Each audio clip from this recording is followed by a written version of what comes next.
मग बासी नर नारी सुनी, धाम काम तज धार, एक ही स्वरूप स्नेह सब, मुदित जन्म फल पार। अब भरत भैया प्रयागराज से जब आगे बढ़े जो है, यमुना जी में स्नान करके जब सिंगबेरपुर की तरफ जो आगे चलने लगे, तो मार्ग में रहने वाले जितने स्त्री पुरुष थे सब जो है अपने अपने काम धाम का परित्याग करके जो है दौड़ पड़े। एक स्वरूप स्नेह सब, मुदित जन्म फल पार। भैया भरत के स्वरूप को देख करके, सुंदरता को देख करके प्रसन्न हो करके अपने मन वांछित फल पा गए जो है।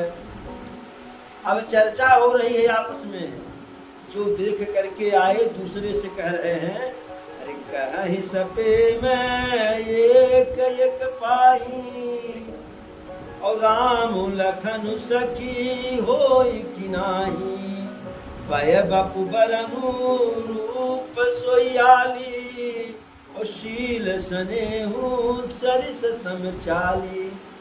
अब आपस में चर्चा कर रहे हैं लोग कि कहीं सपे में एक एक पाई, एक दूसरे से प्रेम पूर्वक कह रहे हैं क्या, राम लखन सखी होई कि नाही। ये सखी, यह जो दोनों राजकुमार हैं राम लक्ष्मण ही है कि वह नहीं है?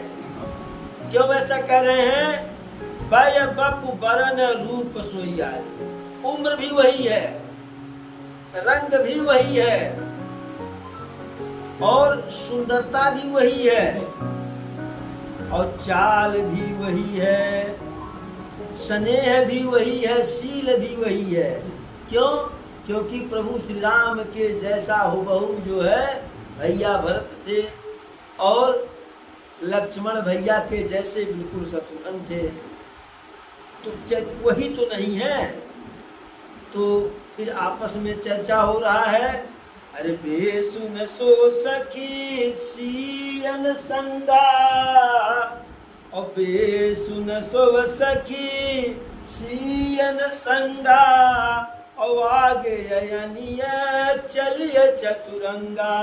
हे सखी, सब कुछ तो ही है, लेकिन अंतर क्या है कि उन दोनों के साथ में सीता जी भी सुंदर स्त्री थी, वह नहीं है, और इनके साथ जो है इनके आगे आगे चतुरंगनी सेना चल रही है।